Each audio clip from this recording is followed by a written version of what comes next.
Bienvenido a la oscura mente del cuentacuentos. La siguiente historia tiene un origen siniestro y macabro, debido a las circunstancias en las cuales se desataron los espantosos hechos que nos relata su autor. Otra exhortación a no meternos con cosas que no podemos controlar. La historia dice así.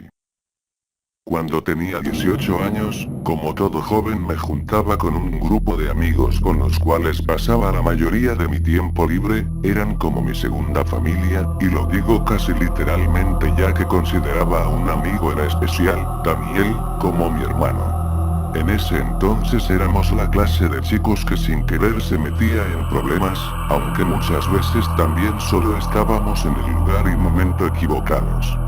Recuerdo que en una ocasión, estando de ociosos en casa de Daniel, decidimos visitar el cementerio que estaba a un par de cuadras de su calle. Ingresamos y ocurrió que ese día una ráfaga de viento salida de la nada derribó una rama muy grande de un árbol aledaño e hizo añicos una de las imágenes de un mausoleo muy elegante. Intentando reparar la pieza empezamos a reunir los trozos de piedra y fue cuando el cuidador del cementerio nos descubrió y nos culpó a nosotros de haber arruinado la imagen, a pesar de que todas las evidencias estaban a nuestro favor.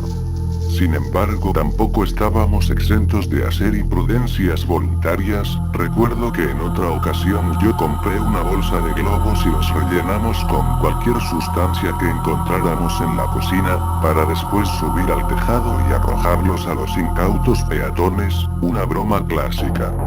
Ese día mi padre nos sorprendió en medio de la broma y tal fue la reprimenda que no pude ver a Daniel en casi un mes.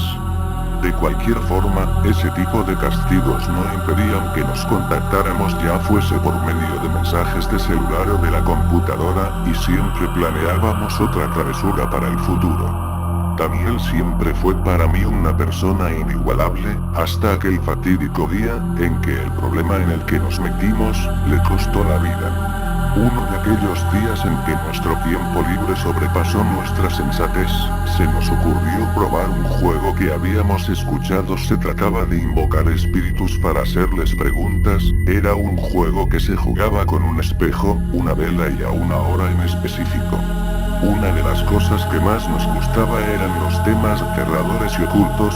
Siempre habíamos tenido la curiosidad de experimentar con situaciones paranormales, así que aquel día decidimos jugar a aquel juego. Tuvimos la idea de ir a mi casa y jugarlo en el ático, ya que a ese lugar nadie iba nunca, estaba completamente vacío y estábamos seguros de que nadie nos molestaría ahí.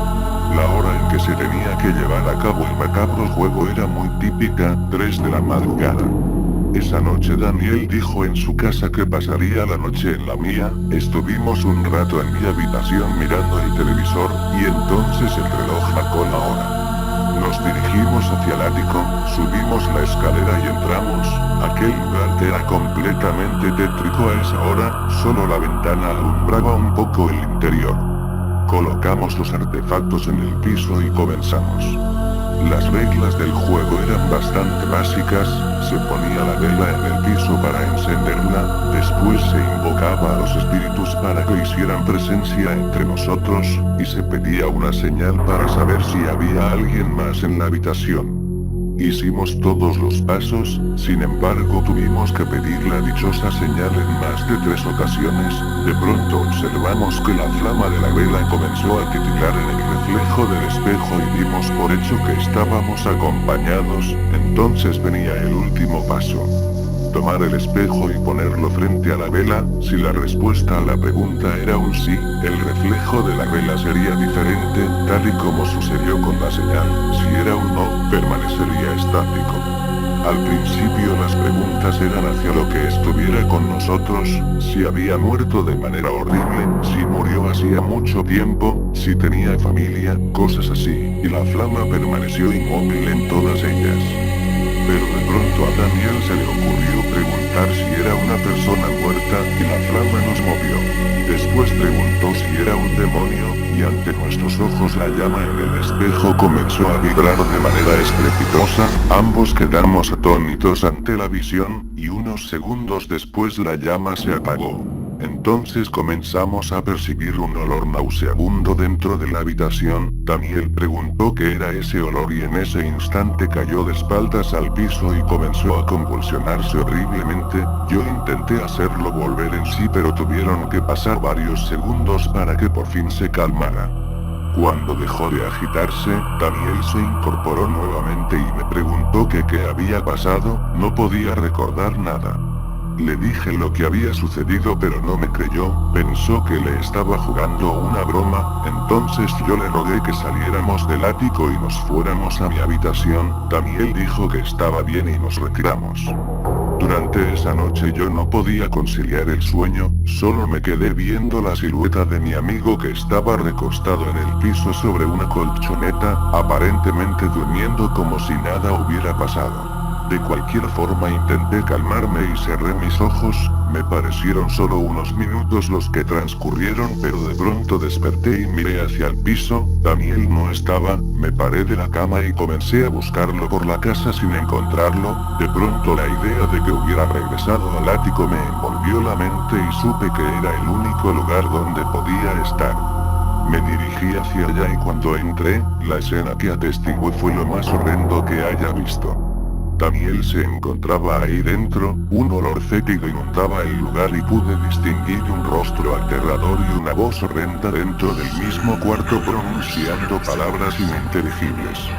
Daniel sostenía un cuchillo en la mano. Yo intuí lo que sucedería, aunque deseaba con todas mis fuerzas que no pasara, pero Daniel alzó su mano y colocó el cuchillo en su cuello, lentamente lo deslizó dentro de su garganta hasta abrir una incisión enorme. Ante aquel suceso me paralicé totalmente y no supe qué hacer hasta que de pronto reaccioné y corrí hacia el cuerpo tendido en el piso de Daniel colocando mis manos en la herida tratando de evitar que brotara la sangre. Pero no pude hacer nada. Minutos más tarde corrí hacia el cuarto de mis padres y encendí la luz.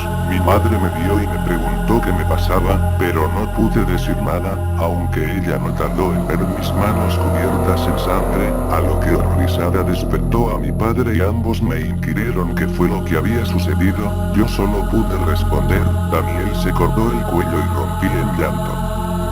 No hace falta detallar que hubo una investigación por parte de las autoridades para indagar sobre lo acontecido en el ático de mi casa aquella noche, ya que las circunstancias eran demasiado sospechosas. Pero al no encontrarse evidencias que me señalaran a mí como culpable de cometer un crimen tan atroz, se me absolvió de culpa y se dictaminó suicidio a la muerte de Daniel. Sin embargo, la verdadera tortura acababa de comenzar. Solo un par de meses después de la muerte de Daniel, yo aún no podía conciliar el sueño debidamente y muchas veces me mantenía despierto la sensación de estar siendo observado en mi propia habitación. Fue en una de estas noches que intentaba dormir cerrando mis ojos contra mi voluntad, sentí la mirada punzante de alguien o algo en mi nuca. De pronto escuché una voz hablándome al oído, de inmediato abrí los ojos pero solo pude distinguir la penumbra de mi cuarto, aunque sentía el ambiente muy pesado y tenía los nervios hechos trizas. Un par de noches tranquilas después por fin me sentía más calmado, pero aún me pesaba subir a dormir a mi recámara. Sin embargo me obligué a hacerlo ya que estaba comenzando a afectarme físicamente la falta de descanso. Me recosté y forcé mis ojos a cerrarse. No noté el tiempo que transcurrió, pero de pronto empecé a escuchar un zumbido incómodo que me hizo despertar.